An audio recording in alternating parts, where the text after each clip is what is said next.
Hi everyone, hope you're doing well today. It's a beautiful day, Monday, new start of the week. It's beautiful here, the sun is shining, and it is hot in Texas. So I woke this morning with something on my heart, and I am just over the top excited to share with you. But there is so much to this, and I don't know if I can get it in one shot in one video. So have some grace for me, and let me see how far I can get with this and how well I can do it with. But the Lord told me several days ago, take the next 45 days and own them. Not really understanding what he was talking about or what it could be about. And now I know. I want to share with this one thing. Just as in a football field, if you can imagine that, we are in the end zone, baby. We have stepped in and we are in the end zone. We have waited so long for this. You know, it's like we're at the 20-yard line. We're at the 10-yard line. We're at the 5-yard line. We're at the 2-yard line to get this into the goal zone and to get that point and to win the game and have the victory. We waited so long. We've crossed over. I saw that the mountain, we were over the top.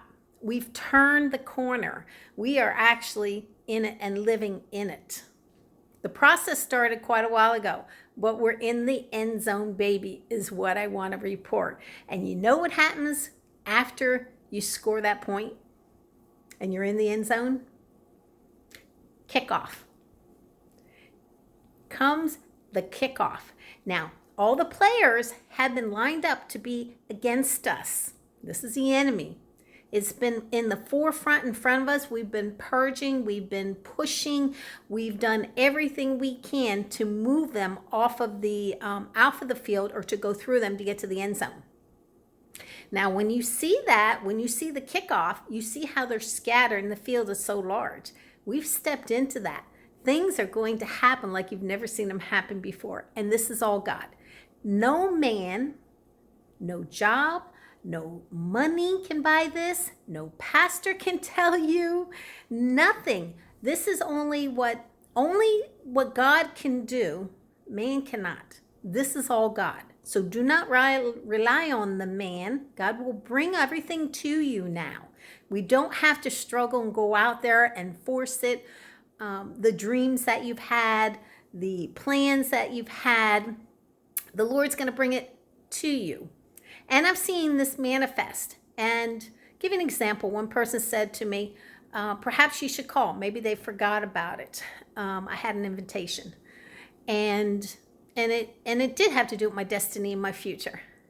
And I stood in that peace and that place that we've been taught for so many seasons now, and be still. And I said, you know, God's timing is perfect. And I'm going to choose to wait and see what he does, because he knows.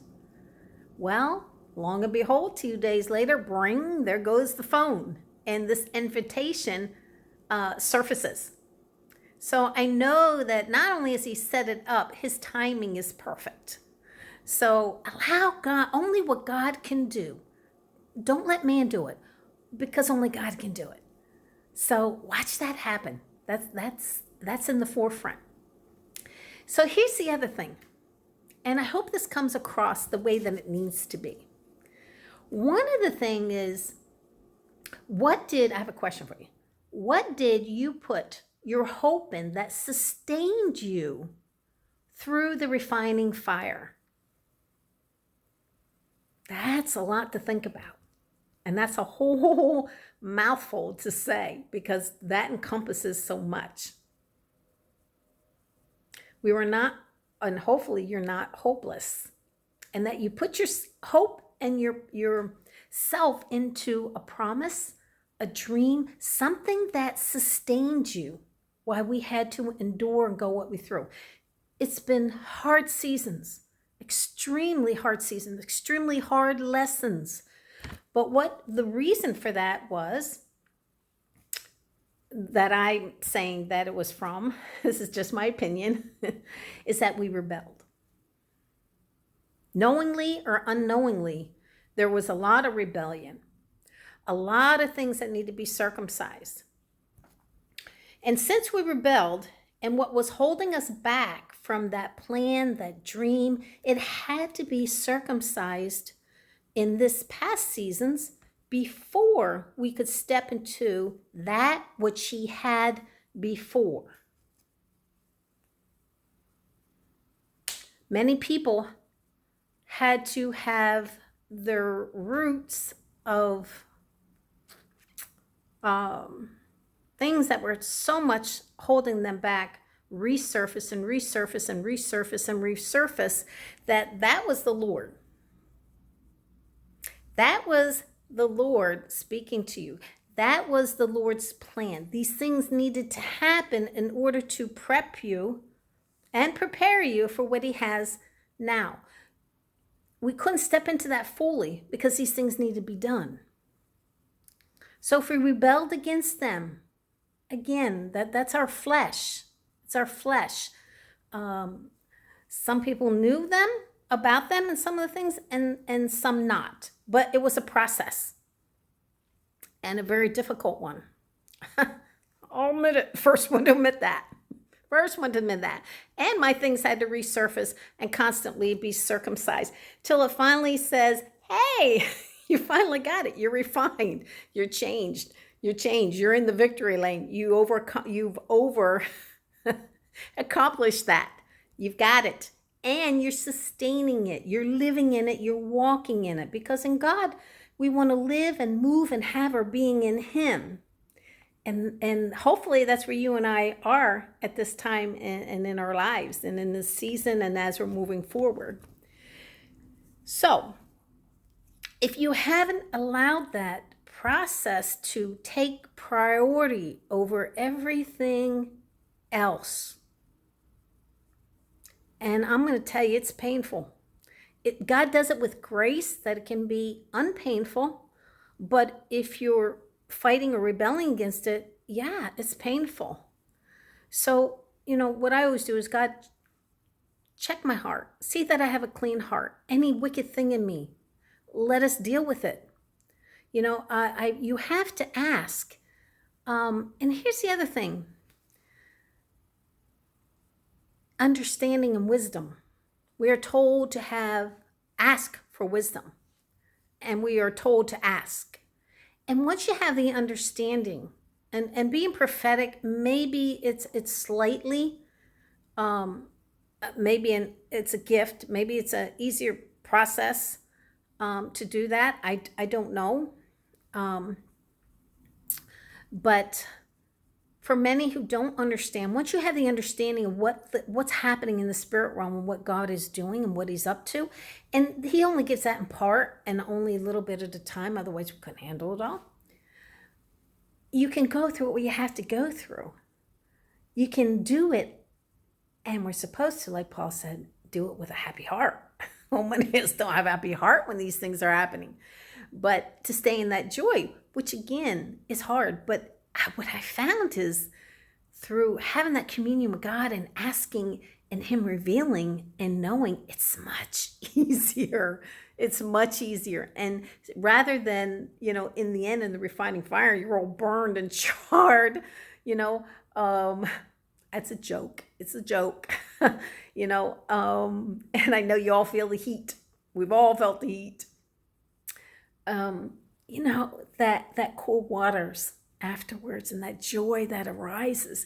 God's glory is arising. He showed me over 3.5 years ago that I said, Lord, I haven't heard from you and I can't see you or hear you. Where are you? And the Lord told me, I'm going to be in hiding for a while. And I said, why? And he said, I'm setting things up. And when it's time, my glory will rise and everyone will know it. And this is what I'm seeing. It was between two mountains. I could see a mountain and he was behind it. And I don't want to say he was purposely hiding. He was doing what God needs to do. And who am I to judge? But anyway, I saw him kind of like in the valley and I couldn't see him. But I saw when he told me the glory is going to rise, I saw the light, the glorious light coming out and shining up and everyone will see. And that is what we're stepping into. That's what we were hoping for. That's what we were waiting for. And in there, in this glory, gosh, guys, there's everything. There's everything bountiful in it, and redemption, and everything the enemy stole, the recompense, and people coming to Christ, and your dreams coming alive. So God bless you with that. But I just want to say one other thing. The plans that God has, he hasn't changed it for you. I don't want to really, I don't know if I have the right words, but I'm just going to say this out. It probably can be refined better. But I'm going to say it was kind of like on hold. The glory, the stamp of God is on it, but it didn't fully manifest as I think that we wanted it to, because the things had to be done right first and set up. Okay, we're hearing this a lot, but I wanted to say these things and give you this before I listened to anyone else, had anybody else's words that would influence what I'm saying here. Okay, these things that were promised, we're in a whole new, I can tell you that, we're in a whole new season, unlike any other one that we've ever been to, because this is the end zone. This is where we score, okay? It's different, very, very different, and everything's afresh and new. So before we've been saying, well, you can't bring the old into the new. Well, it's not like that in that sense. It's just drop it. It's like if you're carrying that football and you're in the end zone, what do? You don't need to carry anymore. Drop it. But drop it before you get in so you can get in. We don't want anybody to fumble, but I'm joking here, okay? We got to let go of self-expectations, that, we wanted to get to that place, that point, that dream, and live in it and watch it manifest and unfold into its fullness and be there. And what I'm here to say is that's wonderful. But allow God now to carry you through the rest. Because if you let it all go, you will watch him arise. You will see what only God can do. And it's amazing. Those promises will be and will come to pass. They will happen. I promise you that. So what he promised them before will happen and manifest, but in a fresh new way that can only be described that it was God. It was God. And that's where we're at. And it's just amazing time. It's amazing season. We're going to see so many, you're talking about healings. We're talking about deliverances. We're talking about all kinds of things that are happening. So what I'm also here to say is don't fight the process. Don't do it on your own. Allow God to do that as long as it takes, however it takes. And this redeeming, this redemption that we're in is amazing. Absolutely amazing. I am so stoked and I am so pumped because I know where we're at. I know what we stepped into. And it's just exciting. It's exciting what God's going to do for his children. Just amazing. So I wish there was other words or maybe more descriptions I could say that what is actually happening. But I hope you feel the glory. I hope you step into all that God is revealing. I hope that you are keeping your eyes on him and just stay the path. The enemy has tried to discourage us. He has tried to skirt us off the path. He's tried to put so much doo-doo on things to discourage you and get you off of that. But God sustained you, God refined you, and it's time for God to arise and you with him in his way, his timing. So I bless you today. I put God's stamp of his plan and his love upon you. Amazing, beautiful, beautiful time. So I love you. May you have a blessed day. Thank you for letting me share. Bye-bye.